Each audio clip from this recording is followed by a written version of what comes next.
Hey, what's poppin'? I'm Grace Cavadlo. I'm back for another Diesel Discourse. Today, my guest is my friend and fellow fitness trainer, Amy Millar. Amy is a first place NPC bikini athlete and a vegan health coach. What's up, Amy? Thanks for having me. It's so nice to see you. So, we met in LA and now it seems like we're worlds apart. But tell us a little bit about what you've been up to. You're a vegan health coach. Tell us a little bit more about that.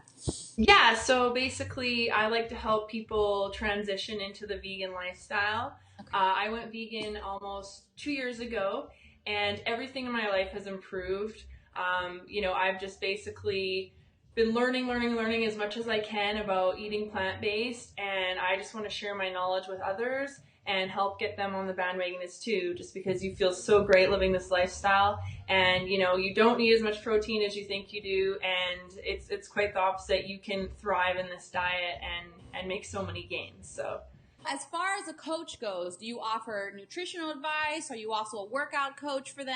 yeah, Like design programs as well, or? yeah, basically all of the above. So depending on what the client's needs are, I would basically assess what they're doing right now, what we could improve on, and just give them, like hacks and little tricks and information, kind of mistakes that I made in the beginning, and just help coach them through the process. I can also do customized workout programs according to their needs, and just basically help them with shopping lists. There's a whole bunch of other food that opens up to you once you make this decision. Yeah. So a little bit overwhelming in the beginning, like what are these new things? I've never heard of these things before. So just helping them along in the process and guiding them, giving them workout programs, and just helping them with the transition and helping hold them accountable as well. So Awesome. That sounds like a great service, girl. So when you say, I know you mentioned mistakes that you made when you were transitioning. What exactly do you mean? Can you elaborate on that? yeah, and I wouldn't even really call them mistakes, just I guess things to do differently. Like what I should be eating more of, what I should be eating less of, just a balance of the kinds of foods that you're eating, nutritional timing, those sorts of things. Awesome. Does that also include like recipes and stuff? I know you sent me a couple smoothie Absolutely, yeah. recipes. Recipes, smoothie recipes, meal recipes, quick on the go recipes. It's really not that hard, and it's the exact same amount of time and effort involved as any other nutrition style. So it's not to overcomplicate things. You can make it very simple. So you recently took a nutritional course based around veganism. Can you tell us a little bit more about that? Yes, I just took an online course through Matthew Kenny Culinary Academy, and the certification is plant-based sports nutrition. Cool. So just a lot of nutritional timing, what foods to eat, what help recovery, what help aid in inflammation, all of these amazing things that especially athletes want to know how to fuel your body and how to recover quicker, because that means you can get back in the gym or do your workouts and train harder, and just knowing what foods basically to put in place to help you strive. Do you notice any benefits from eating this way, or? Yeah, absolutely. The list kind of goes on, and I'm sure I'll forget certain things, but kind of everything. I think for myself, the largest thing that I noticed was my recovery levels. I was training before as a meat eater, and I was eating meat probably 8 times a day as a competitor, and I was doing really grueling workouts, and I'd be crippled the next day, just I so remember, yeah. and so fatigued, no energy. But yeah, so recovery and energy levels are definitely a major bonus with this lifestyle. My skin cleared up. I was having some major skin issues when I first moved to LA, just with pollution and stuff like that. Definitely helped with my skin. Even little things like my eyes got clearer, just mental clarity and focus. You're helping the environment, and from an ethical standpoint, you're doing wonders. Tell us a little bit about your adventures as a figure competitor. Do you have plans to eventually do it again or compete again? Yeah, absolutely. So I competed in 2014 as an Hmm. bikini athlete. I competed twice. The first time I didn't place exactly where I wanted. I think I got third and fourth. And so I went back to back right into another prep. and then I ended up taking first place, which was awesome. Nice. Congratulations. Thank you. Yeah, it's a lot of hard work. It was just a goal of mine that I had, and I set out and I did it. So I'm really proud of myself for doing that. But I definitely have plans to compete in the future as a vegan. Awesome.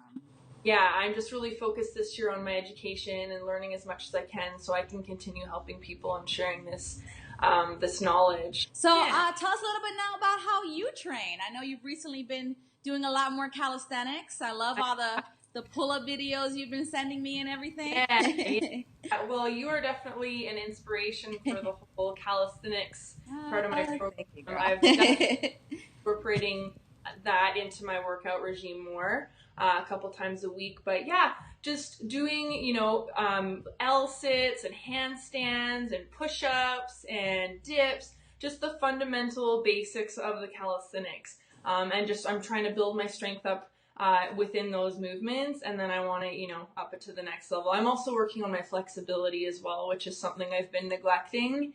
I just want that whole, mind-body connection. The total package, Yeah. I'm so glad that you mentioned fundamentals, because I feel like when people first start getting into calisthenics training, they want to do all the flashy moves. They want to do the human flag and the muscle up. And I'm like, wait, dude, how many pull-ups can you do? How many push-up reps can you do? Like real, true. And that's like the meat of this kind of training. So I'm so glad that you're like embracing those earlier steps, because those will never go out of style. Like, you're going to need those. Those are going to continually help you build strength. And man, I love it. And I like all the walk. Yeah. Yeah. And I like also that you're mentioning that you're working on your mobility as well, because I don't know if you've noticed, but I know that when I started getting more muscle mass, I started getting less flexible. Totally. Yeah. And like I was missing like a link in like this chain, and now I'm working on stuff that like I never would have thought of. Like I'm working on my front splits, and I'm working on like, my back flexibility and like deepening my back bends. And like, that's so cool. I love that you're just like, you're going to be a natural at it. You already are natural. I love all your handstand moves. I love it. And everything. It's great, dude. And to be honest with you, Grace, it feels more like you're playing. Like I enjoy doing, I do love lifting weights and resistance training, but this is kind of more like, you're playing, you can go find some bars and play around and swing on them. And it's kind of more like you're a kid again. How often do you train? Like how many days a week do you normally train? It depends. If I'm like getting ready for an event or like a photo shoot or something, then I try to train, 5 to 6 days. And then I do a balance of, like I said, the calisthenics and resistance training. So it's a nice balance, and it changes things up, and you don't get bored that way either. Yeah.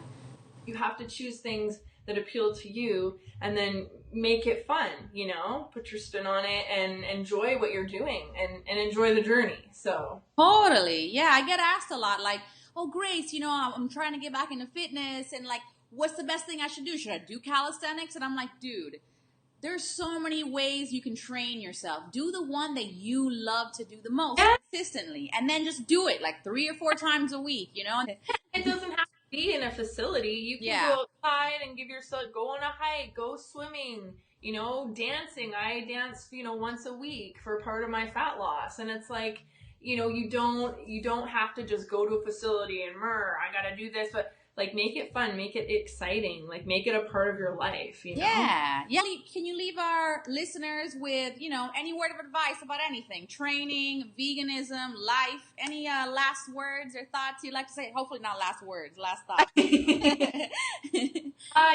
Just basically, follow what you're passionate about. And don't look at fitness as like a hurdle or something, look at it as something that's benefiting you for your longevity. And, especially when it comes to going plant-based, it's just, a lot of people are so terrified that they're like, I'm just going to stay over here and not pay attention. It's not that hard. It really isn't. You just need to do your research, and you just learn a new way to do things. That's all it is. It's just learning a new normal. So don't be intimidated, or don't let that be the reason that you don't, even try this for a month. You can always go back if that's what you really want to do, but chances are you feel so great that you're going to want to continue down that path anyway. Try to be positive and do good things for people, and, live a positive lifestyle, and you'll flourish, you'll thrive in life. So, Awesome. yeah. Thank you so much for being my guest today. It is Yeah. always a pleasure talking to you. You too, Grace. Thanks to all of you for listening. Till next time, I'm Grace Cavadlo. Peace, love, and ninja kicks.